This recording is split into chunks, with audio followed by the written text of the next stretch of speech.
What is going on? Welcome to week 7 of Look Who's Chalking.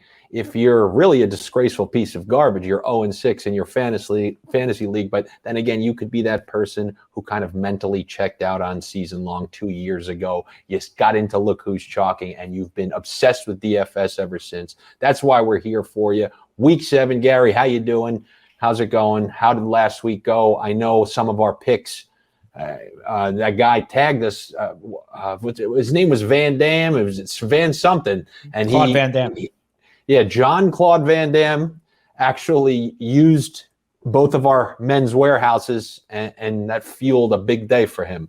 Yeah, no, it was actually Eric. Eric's been a fan since the beginning, so shout out to him. I know he's tweeted at us. And sorry, I'm awful with names. Congratulations to him. But yeah, no, I'm good, man. What you just described sounds like me. I was checked out of season long 2 years ago and have been in DFS only. No, I'm actually 4-2 both my season long leagues. I feel fine about that. I digress. Yeah, great week. Jamar Chase, man. It was my best week of the year. I went like 40%. Great call, man. I went like 40% on my Jamar Chase call, so I was very happy with that. And was like it had a couple top 100 lineups in the Millie, which is like what you're looking for to show that signs of success going in the right direction. I mentioned how my process is continuing to get better. I was like sitting in like 30th, 40th for most of the day. I ended with a couple in the top 100, so made some money. Was happy overall. You mentioned liking these bye weeks, and yeah, I'm right there with you. 11 game slates, it's like a nice sweet spot. I'm starting to get upset though at the amount of chalk that's winning in the millionaire lineup is mostly chalk. Yeah, I was full on the Ramondre. It's upsetting to see. It was really frustrating because I was like, okay, I'm matching the field on Eno and I'm matching the field on Kenneth Chalker III because I just think they're the late things. They give you flexibility and the role's definitive.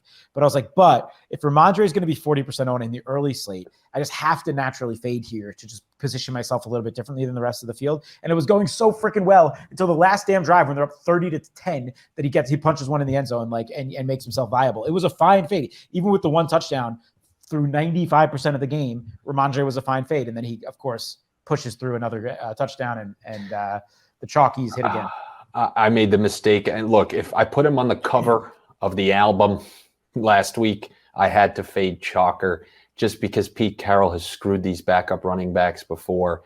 And that wasn't a good fade. Although, I got through the skin of my teeth with some other players trying to make most of my money back last week, but a little bit in the red for me, but it ain't nothing like what you're doing over there. And before we move on, I just think naturally, since Van Damme had a good day, do you want to tell them the Van Damme story quick, or I mean, it's just perfect. How many other chances are we going to get to talk about when Gary and I were meeting up for somebody's birthday in New York City? We went to this rooftop place. I could, yeah. Oh God. We went to a rooftop spot, and when you go to one of these places, it's most ideal to get there early.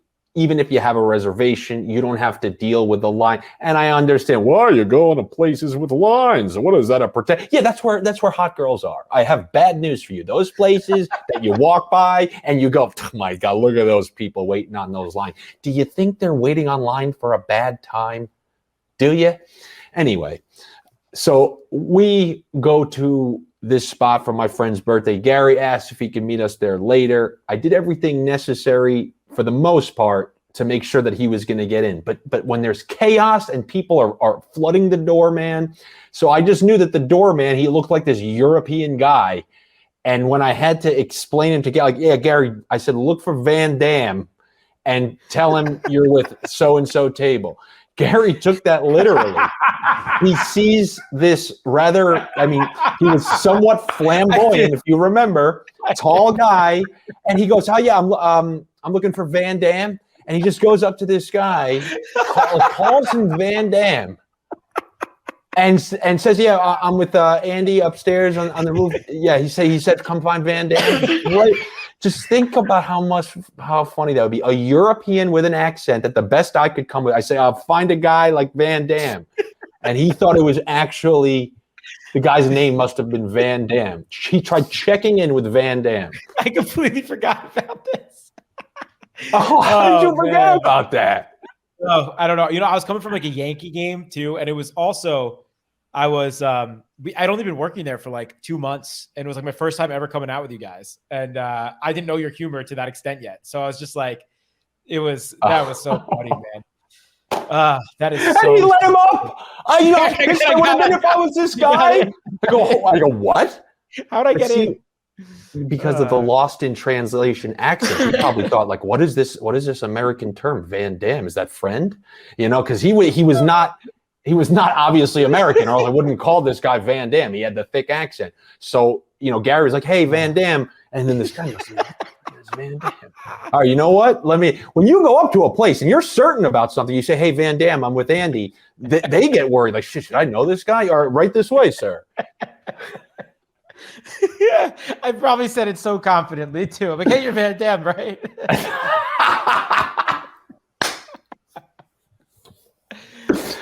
Oh, that's Gary. That's just perfect, especially since you didn't remember, because I wasn't watching you when I was just telling that story. I remember it now. I'm gonna watch this back to see it land in your head when it clicked. Actually, you walking to the place. That is so funny, and maybe we can somehow interject Van Damme into week 7 here. Now, as I mentioned, you have an early show where you kind of have a quick look at the slate for Sunday. It's going to be a decent amount of buys. I'm going to start with that quick question. The name of this show is Look Who's Chalking. Is there a game where, that's chalk? Yeah. Actually, let me pull up ownership projections so I'm not speaking out of my tuchis, as us Jews would say. But yeah, just more in general, like, so I think the two that appear would be Chargers, Seattle, and Detroit, Dallas, right? So we're getting Dak back, and we know we like to attack Detroit's defense. I think Dallas has the second highest implied team total, only behind the Chargers there. So those will be the two games that are the most attractive for DFS purposes. As far as ownership's coming in on those, I'll take a quick look. But I bet you it's not that bad, because there's scary factors on both of those teams. Oh, is Dak back? Is he going to be hurt? The fingers? Is Swift? Quick glance here on an ETR. CD Lamb is the second most popular play of the week right now. Kenneth Chalker's the 4th. Tyler Lockett's the 5th. Austin Eckler's like the 10th. So yeah, these games are going to be popular. So what about Mike Williams? Let's see. Ladies and gents, you go look at Mike Williams after a bad week. Not looking he's going to be very owned at all. So looking at a couple percentage points there. So there you go. That's the Mike Will dance. Yeah. So I think they're going to be popular games. I'm definitely interested in Herbert. I'm interested in Dak as well. I think even, you love being a week early. I think this is a great spot to try to be that week early, against the ultimate matchup you can get here. Yes. You're going to have full, guys, this is an early thought. This is, this is a good $3 entry. You put Dak with a full practicing, no limitations Schultz, how he uses him. And then he's comfortable with Gallup, who's a couple weeks in. He's, I'm assuming, playing that full complement of snaps against this rusty defense. And you could fade chalky Lamb, and then you could run back whoever you want the other way. Maybe St. Amon-Ra is not going to be as owned as you think, because of how he played before the bye with the injury. Maybe people will be a little scared. You want to talk about a nice double stack and bring back, or even Swift, people will probably be scared of. Hey, I'm not telling you to put it in the power suite, but the $3 sprinkle, nothing wrong with that. Yeah, I mean, the Chipotle double meat, but with no lamb. We like it. It's very yeah. It's very good. Yeah, no, I think you're onto something there. So those would be the top 2 games, but there's plenty more to talk through in this week. It's really interesting because we're missing the Bills and the Eagles, which are like 2 of the top 5 scoring teams in the league. But we do have, compared to last week, like 6 or 7 teams with 25 and over implied team totals, which is a lot for one slate. So even though the game totals, where'd you get those numbers? Oh, where'd I get those numbers? I can't believe our guy didn't respond to you, by the way. No, but that's how I know he's the man. That's how I know he's the man. He doesn't have time for petty bullshit. He has his sponsors. He's got to get those up. He's got to get the implied totals up. And that's it. He's done for the week. And that's it. He's not worried about our play. Oh, they're talking about me on Look Who's Chalking. He don't give 2 shits. Here, he's an old school guy, and that's it. Slap that up on the screen there for us. Here. Yep. Pull it up. Here it comes. I got the ad block on right now, so that's why you're not seeing all their great revenue coming in for EDSfootball.com. And you know what? This guy's so cool. He don't even give a shit that we ad blocked him. What is this? This is 1, 2, 3, 4, 5, 6, 7, 8 teams with over 25.75 team total. I think compared to last week, that's like double, even though there's only the one game with 50 points, and that's the Charger Seahawks. So it's a kind of a weird dichotomy, but I think there's actually a lot of places to attack here. So yeah, I'm looking at this list here, and by the way, do you know that the Falcons have covered every single week? They're 6-0 against the spread, which is wild. Remarkable. That's remarkable. Yeah. No, I think there are some on here that I like. Like, for example, I like taking teams and bets people who screwed the majority of people. You want to know who screwed everyone? Let me show you who screwed everyone, including me. Did you guys see the news about that boosted touchdown for Justin Herbert? Did you see that, Gary? No. Your guys talked about it too, where they boosted Justin Herbert throwing a touchdown on DraftKings Sportsbook from one touchdown from minus. Did you see that? No, I know, but I understand so why make everyone. Yeah, so they changed it. They boosted it from minus whatever 300 or Lord knows what it was. He had thrown a touchdown in 26 of 27 games. They put it to plus 110, and he didn't throw a touchdown. Now, do you want to know who was the most upset about that? It wasn't most of the people who lost $25. Oh, just this guy sitting right here. Take a look at that. Yep. Oh, no. Yeah. So what I do for these Thursday night games, Monday night games, they give you a 100% boost if you do 10 legs. I choose every free leg that they have imaginable. Will this team score one touchdown? Will this team score one touchdown? I knock out as many of those as I can to get to 100% boost, and then I really try to focus on 2 picks. And I just threw Justin Herbert one touchdown in there, and this guy couldn't throw one all game, and that screwed me out of. That's unbelievable. Yeah, that's a really good one too. You got the under Melvin Gordon rushing yards was a good call. Obviously, talk about a weird situation, by the way. But I smelled that from a mile away. Yeah. Well, but now Hackett's trying to save face. You see this? Oh, Melvin Gordon's of course. Starting this week. There hasn't. I mean, maybe Urban Meyer last year, but there has not been a more clear one and done candidate that I can remember. Besides, take out Urban Meyer last year. This is the most clear cut one and done guy I've seen in a long time. If Nathaniel, I will give minus 500 odds that Nathaniel Hackett is not the coach of the Denver Broncos next year. Oh, it's been a complete embarrassment. Yeah, that whole thing where it's, no, we're going to make sure we don't give Javonte Williams a full workload, but then when we bring in Latavius Murray, we're going to make sure he gets the full workload. I mean, he was never deserving of being a head coach, if we're being honest. The whole thing that you read those tea leaves, they brought him in because he was Aaron Rodgers' guy. They really thought they were going to get Aaron Rodgers. They messed up the order of operations there. They're stuck with Nathaniel Hackett. The guy sucks. Russell Wilson's just cooked, and obviously playing hurt. They're a disaster, man. So, by the way, the reason I bring that up is I think Herbert screwed a lot of people last week, and and obviously you saw Eckler get 1 million of those catches. So what are people going to do? They're going to probably not take Herbert, but they are going to take Austin Eckler. Yeah. I really like the thought of going to Herbert in this game.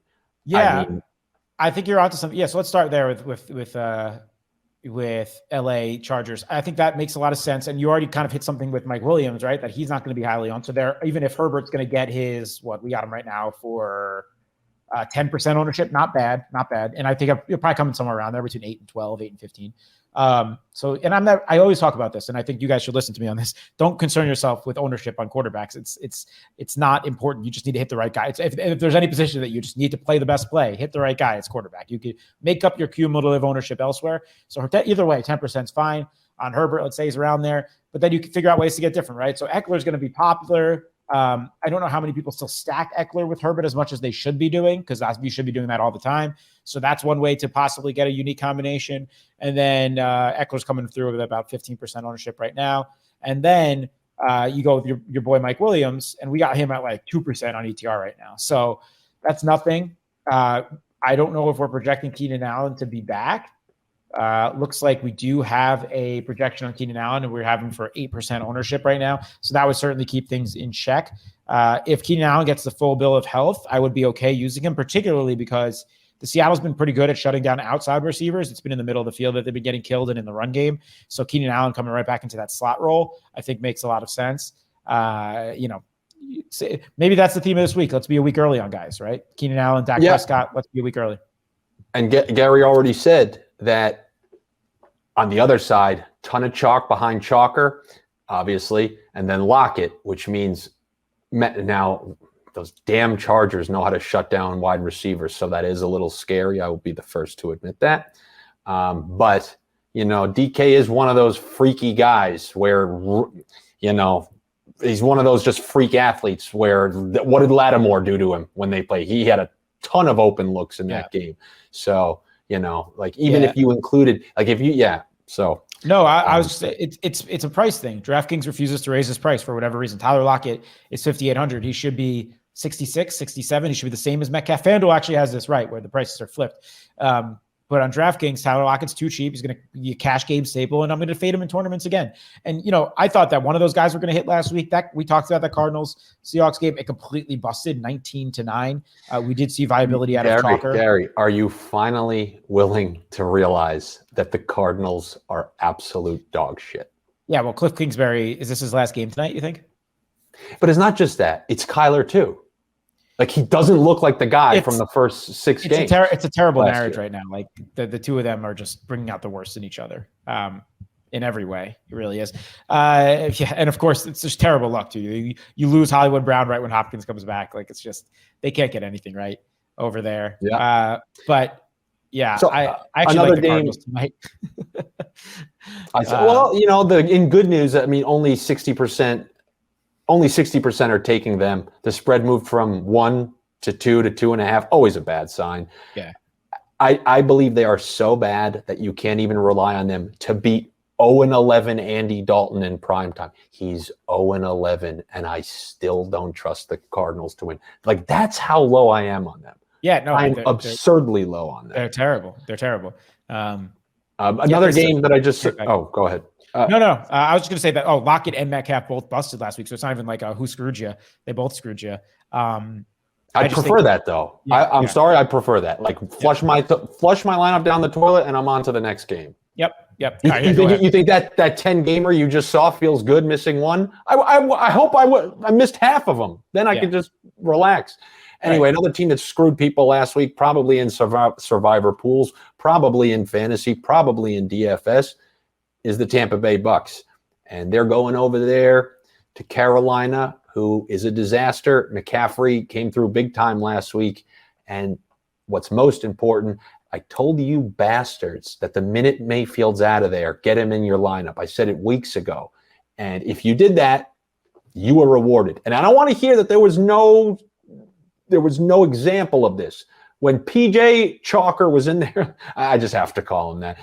When he was in there last year, he did the same thing with McCaffrey, and he actually got DJ Moore decent looks. Did that happen last week? No, but you're also dealing with Jalen Ramsey and stuff out there.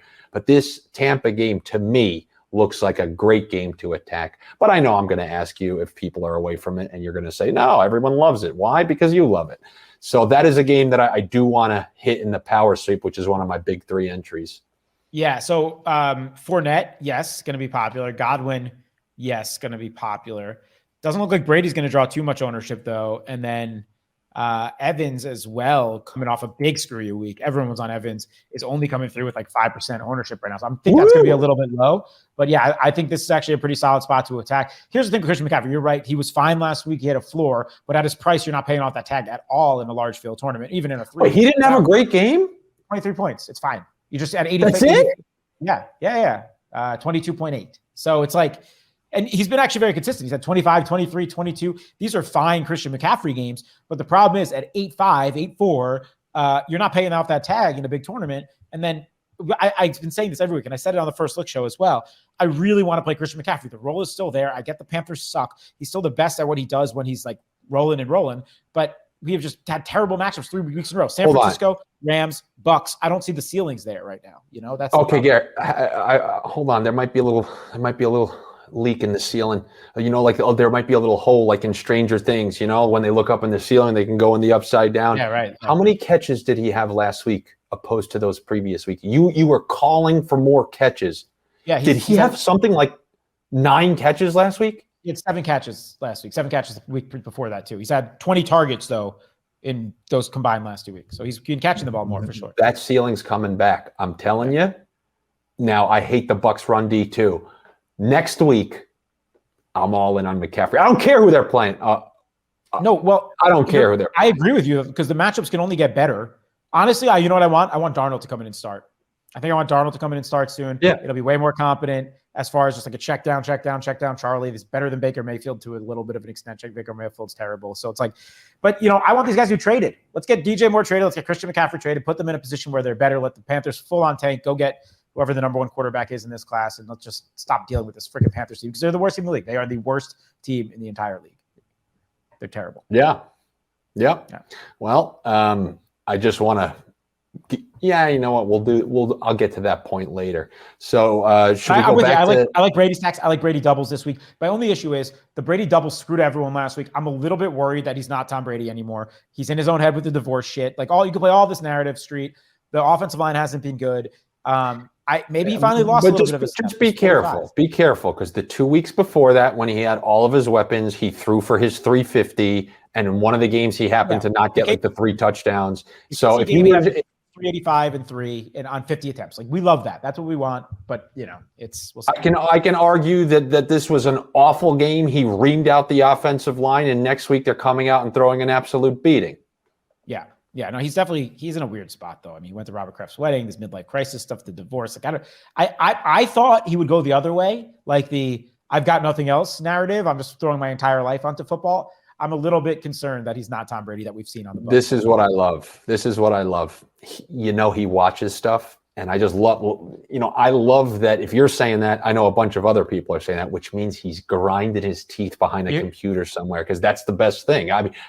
I'm not going to say I have much in common with Tom Brady, but when someone tries to screw me or tell me something, that's it. I'll throw years away of my. I always said I'll run 9 miles out of my way to gain 1 inch on someone. So I'll trust a guy who thinks he's getting screwed.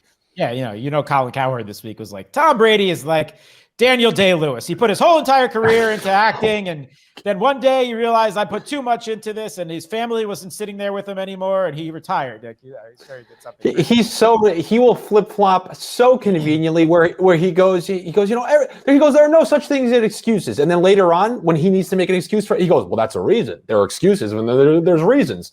Well, you can say that about anything. You can say that sentence about anything. Anyway. Other quarterbacks eat, drink, sleep. Why don't we take a look at some of the? I mean, I think Burrow is I know Burrow just had a ceiling game. He had the 35-point game. You can make an argument. Do you want to pull up? You want to pull up the? Just the overall positions and whatnot. Yeah, give me a second on that.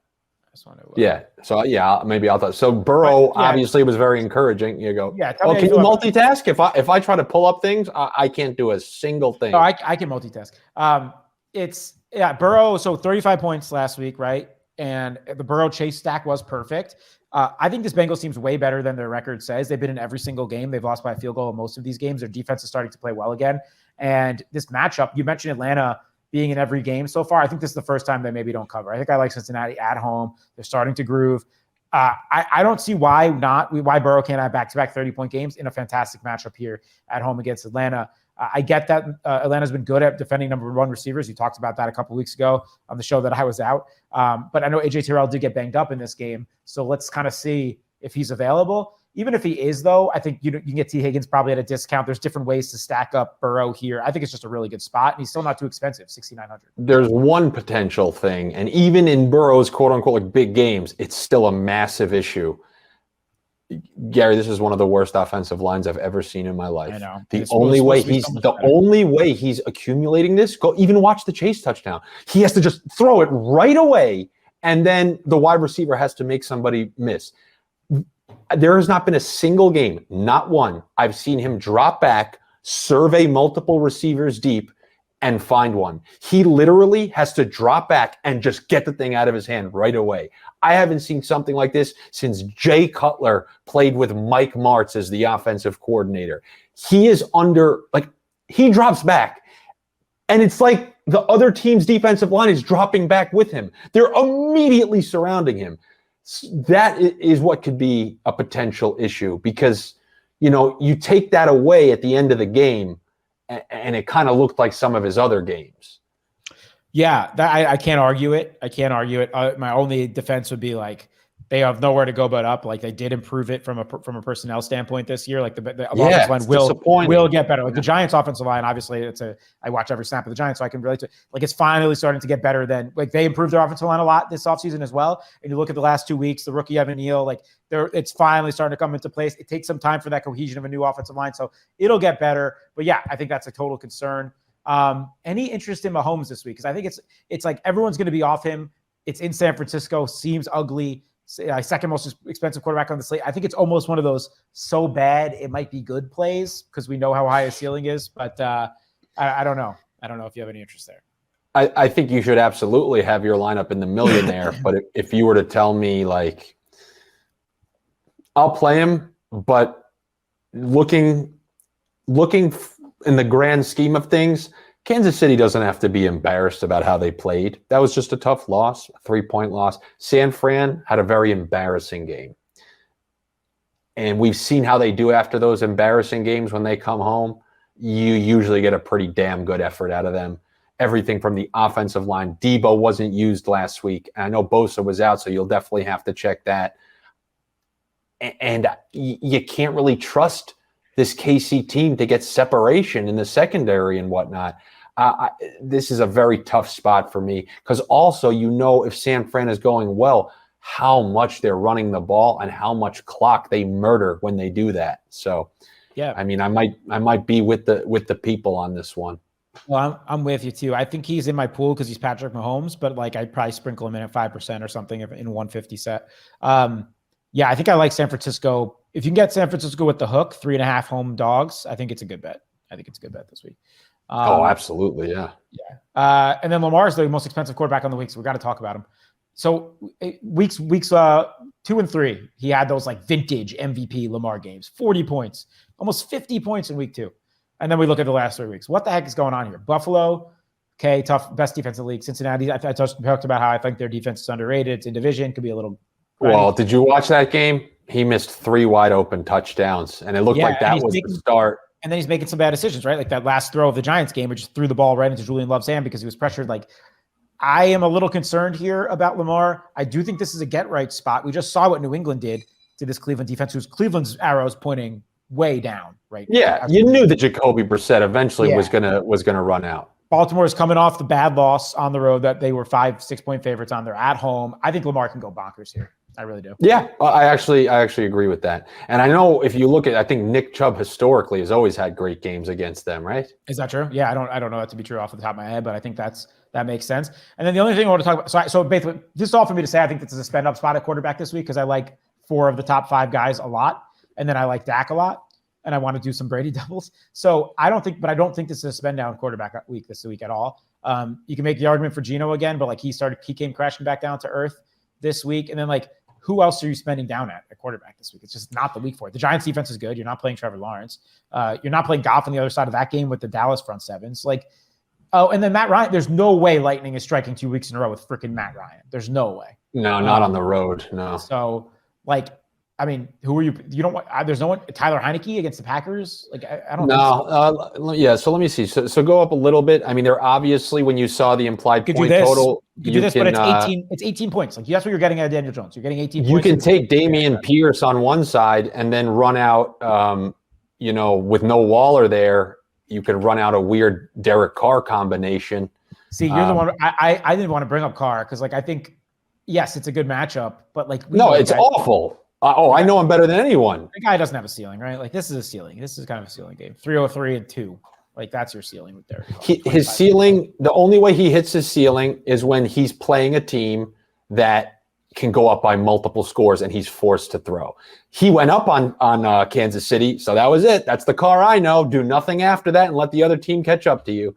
So anyway, it's all to say that I think this is spent up at quarterback week. I think that the cheapest quarterback in my pool will probably be Brady, honestly. There's no way I'm going Aaron Rodgers, right? I get that Washington's so bad, but like, how can we possibly do this? No, I definitely am. You're going? I mean, yeah. Just because he's not somebody where it's like, oh, this is not Russell Wilson. Like that silly, he can absolutely throw for 3 touchdowns in this game. Absolutely. He always can, because now, if you can kind of see through the cracks of the losses, you had Tunyon going for 6 for 61 or something like that. We've seen Dobbs. I think he had 12 targets in that game. Tunyon had 10 catches last week. He dominated. Oh, yeah. Oh, well, yeah. So you're seeing him be more healthy. Lazard is continually getting his looks. Like, it's unfortunate to say, but those pieces there with Rodgers against a bad team, it can abso-freaking-lutely. And then if you take someone like McLaurin, who nobody will touch because of the season he's had, who's had good games with Heineke. So I have a thing called like millionaire lineups and then my power sweep lineups, meaning like I'd be scared to put this in my power sweep lineups because I invested too much money. But you can bet your ass I'll be doing a double stack in the millionaire with McLaurin coming back for certain. Yeah, I think I'll hand build a couple. He's not making my optimizer. I'm just completely worried that this team is lost right now. That you can make this argument, right? In Washington's on 10 days rest. You can make an argument they're better with Heineke. You could also make an argument that the only thing Washington has going for them is their front seven. It's like there's all and I just don't know that the ceiling game is there when you talk about all those guys I just mentioned right above him. And it's not like he's 5,200 like Daniel Jones. He's still right under Tom Brady here. Like it's just there's so many things that are but what do you know about Sammy Watkins coming back to practice this week? Sure, I think there's a 2% chance he breaks through, and maybe that's the amount of that I put him in my build because I think that's about it right this week with him. But all right, anyway. Cool. All right, so why don't we? Any other games we want to hit on quickly? I mean, let's talk about just running back as a whole here. We talked about McCaffrey. Henry gets the Colts at home. Colts have been pretty bad. He blasted them a couple weeks back, no? Yep. 27 here. I was in Indy. So I think that was without Shaquille Leonard. He changed his name. I don't know. Well, I think he started in the game, and then I believe Henry knocked him right out of it. Yeah. Do you know if Shaquille and Darius are the same name or something? How did he just decide that he was going to be Darius and then Shaquille and then Darius or something like that? I don't know, but what happened to those people saying Henry's finished? Yeah. Where did they go? 3 straight weeks now of over 25 points. So and he's don't forget those receptions. Look at that. I mean, only 2 in the last one. Coming off the bye though. Yeah, no, but you're right though. 13 targets in his last 3 games. Like you would have signed up for that all day at 13 targets in a 3-game span for Derrick Henry. So yeah, I think he's definitely in play. Let's wait and see on Jonathan Taylor's health. I don't know what his deal is. Yeah, and that offensive line is ravaged, and also the backup looked good last week. I feel like that they will maybe rotate him in. Unfortunately, not a good spot for him. They're keeping Barkley pretty cheap. Yeah, he's going to be a great play this week. This is a great matchup. Jacksonville's been getting killed on the ground. So this is a really good matchup. And he's too cheap. 7,900. I mean, I get that like teams can just straight up game plan against him. So what? All you need is that one hole, and if he takes it to the house, you're in. I agree with you. He's coming through with less right now. Our early ownership runs have. Well, we'll talk about Josh Jacobs in a second because he's the guy you have to talk about this week. But Chalker, Fournette, Breece Hall, Dameon Pierce, Joe Mixon, and Austin Eckler all having more ownership than Saquon Barkley. How can people play Mixon? Atlanta, I guess. I don't know. I mean, because here's the thing with Mixon. All the analytics freaks are going to tell you that the role is elite. He's actually one of the best buys you can keep making every week. He's getting 80% of his team's carries. He's getting all of the work inside the 10. Yeah, but when we talk about high percentage, it's not analytics people. It's the zombies. You get what I'm saying? Like, how are the zombies? That's the thing. And also, ownership's been weird this year in general, but like, is it the zombies? Like, that's what I don't know. You know what it is, Gary? It's one of these new zombie movies where they sprint at you. Like, you know, where Yeah, it's not the old ones who just drag their leg like. The field's way sharper now. Everyone understands the idea. It's everyone's galaxy braining each other. Everyone understands the idea of playing chalk, not playing chalk, and then these guys that just are like good plays, like. Oh, this is my easy pass theory. I said that the toll lane is eventually going to become quicker because everyone's going to be in the easy pass lane. So now the chalk plays are going to be the toll lanes, and it's going to be like going to Six Flags on a Saturday. Everyone's like, oh, you can't go on Saturday. It's going to be packed. So you walk in on Saturday and it's empty. That's what's going on in the DFS world right now. It's Six Flags on a Saturday. We're very close to your easy pass theory in DFS world, I will say. The one place that doesn't happen isn't just true great chalk all around. Like you sniff out the matchup and you realize there's nothing to poke holes in. Josh Jacobs is still very underpriced. It's by far our best rushing matchup. He's going to be the most popular play on the slate by a long shot. What are you doing with him? The beautiful thing about this, guys, you can trust me about certain things. You cannot. I really don't give two shits. I told you about Derek Carr. I've been telling you for years. In a game that's against a better team, you take Jacobs. I mean, for years I've been telling Gary against like the Broncos, do it because Carr is going to get. Do you see those receptions? 5, 5, 5, 5 against KC and Denver, Tennessee. This is a game where I think you're going to have to rely solely on rushing. And I don't like any game where Derek Carr is going to likely be ahead at some point because it always stays close. And in those games against better teams, you're going to see guys weirdly like Jacobs have a better game. This is a bad Jacobs game. I can only really say guarantee from that check down receiving perspective. I don't have a hard time fading Jacobs in this, and it all stems from my Derek Carr. That's just me. Yeah, I think I'm going to be in a similar position to my Ramondre Stevenson's thing last week, where like Ramondre was 6K, Jacobs is 6.5K.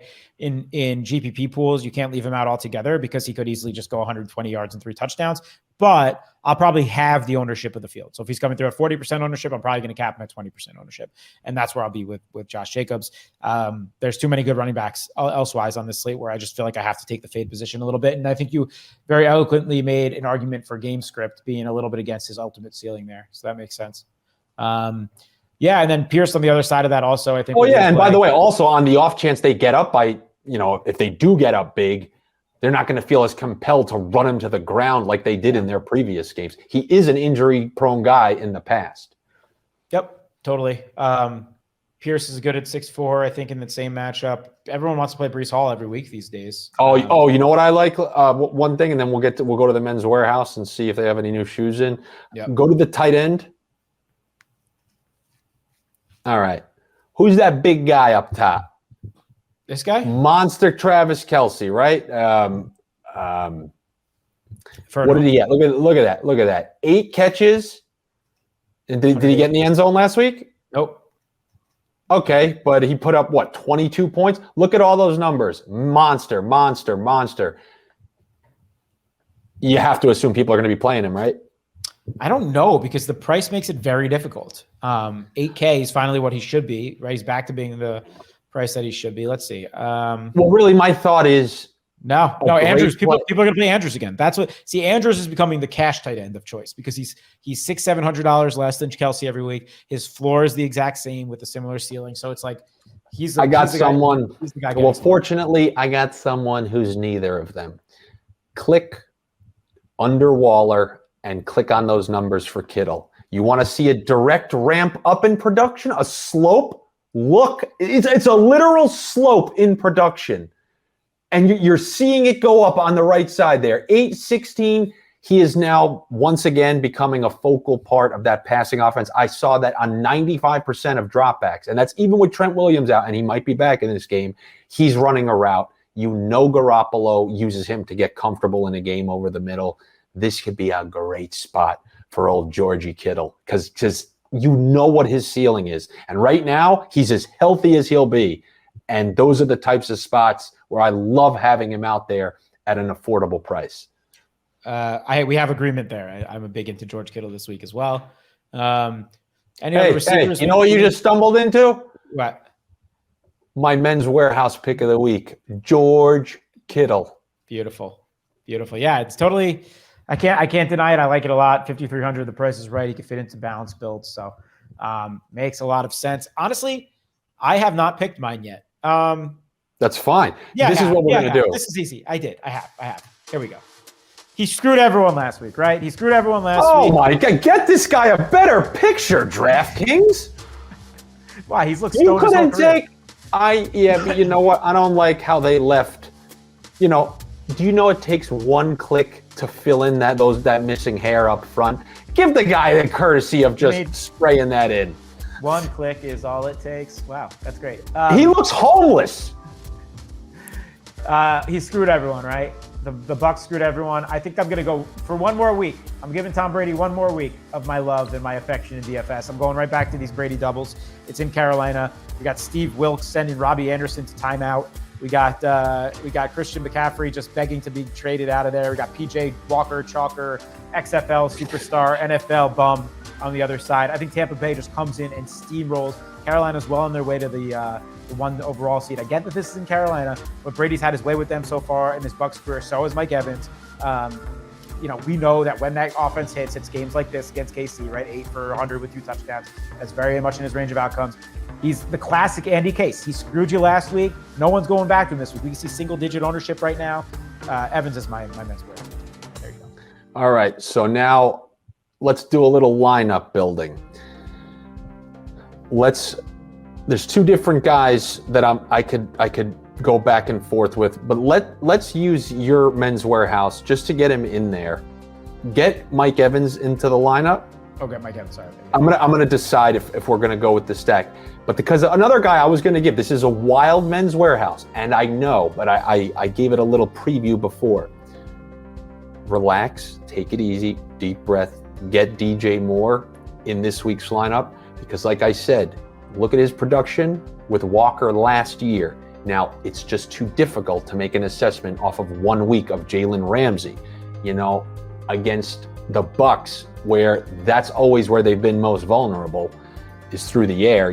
They can stop the run game. He's their only option. He was their only option. Now he's their only option. It's crazy because he's under 5K, right? I didn't even realize that. So I right after we get off this, I have to go write the cheap wide receiver article for ETR. I got to get that in by 5 o'clock. And he's going to make it because target-wise, he's going to be well over 5. The criteria is over 5 targets, under 5K. I can't believe DJ Moore is going to be on the cheap wide receiver volume article this week. Yeah, and they're 11-point underdogs. Yeah, game script's in his favor for sure. Yeah. Okay, so now we're going to see. I'm going to have to put one fat piece of chalk in here probably to make this work. I really like going to Herbert after everybody hated him. Now do me a favor and put in a defense just because I need to see better numbers. What do you like? Out of Sniff Central, 49ers. You like 49ers? Okay, I like that too. Okay. Now we're going to have to go with this one piece of chalk, Chalker the third. This is going to be the one piece of chalk in our lineup, the true chalk. That's okay. So this is the other thing. I don't think I've expressed to our audience enough, although I've done it in a lot of my other writing and stuff. If you're going to eat chalk, you want to do it at running back. Running back's the place to eat chalk. It's the least. It's the range of outcomes is the smallest. It depends. It's all relevant, right? Like we don't want 50% Ramondre Stevenson, but 21% Ken the Chalker last week ended up being okay chalk. That's the place to eat chalk, and you can also survive missing on chalk at running back more than you can at receiver. So anyway, go ahead. Perfect. So now let's go to my men's warehouse with Kittle. We already have my semi-men's warehouse with Moore. Do you want to keep the Niners defense in here? So this is a rule I always make every week where if I'm playing besides the between the tackle running backs, I won't put a defense in my squad. Well, we can adjust that. I just looked at the first defense that I actually liked in that situation. Sure. So I may require some of your assistance, or I might have to chuck you need Evans because this, right? I know. You want Mike Williams? Do you think he's going to come back and of course. What I would do is this, but that's me. So, I think he's the best stack partner for Justin Herbert, period. Well, because then we're going. There's a couple weird things there. We got both running backs in the game, and then we also got both running backs. And I get it. Gary, every single Herbert double stack, I'll send you I think one of the top lineups I gave you is Herbert, Eckler, Williams. Let's see if we can make this work. My AirPods just fell. Okay. Let's see if we can make that fit, right? So we tried Mike Williams in there. So then we need, you could do one of two things, right? You need like a mid to price running back that you can feel good about. How about this, dude? This is what you should do. Get exposure to this game. We have no exposure to Detroit, Dallas, right? These guys are probably going to fall through the cracks a little bit. Then I think we're gonna chuck Kittle, because I will never not trust Shanahan's running back. Don't care if he had a bad week. Put Wilson in there at that price. Okay. And then you could stack him with the defense. And now, So you want I would probably want Everett. You want a double? Williams and Everett? Because you can fit Williams right now. See, I'd want a piece of this Dallas-Detroit game if I were you. And you just mentioned back. No one is going to go there. He's not been a thing at all this week. As you mentioned, he's fully healthy. You're going to save money, and then you still have 5,900 basically for your last spot. All right. And we're not filling that in, ladies and gentlemen. You know what? Delete the tight end too. Yeah. Delete it. Don't worry, Schultz really isn't there. Now you do whatever you want, ladies and gentlemen. But in my head, I was going between, do I go Brady with Evans and someone else with DJ Moore going back, and then use a secondary stack from that Chargers game, or vice versa? Because those are the two. And like I told you, my power sweep where I get to enter 3, and I'm not Gary. Those are the 3 I care about. One's going to be Herbert. One's going to be Brady. Not telling you the third one. I'll say this. Not sure if I know it yet either. Of the lineups that we've built together so far on this show, this is my favorite one you've made so far. This one, I like this one. Look, Gary, we ramp up. I don't give people the good shit right away. I'm not a cheap date, okay? You got to stay with me for 7 weeks, and then maybe I'll give it up. Yeah, no, that's not true. Oh yeah, I'm filthy, man. I am, but clean. I'm a clean filthy. You're a clean filthy guy. I understand. I think that is that a good name for the episode? Clean filth, or is it going to be Van Damme? Oh God, it's one of the two.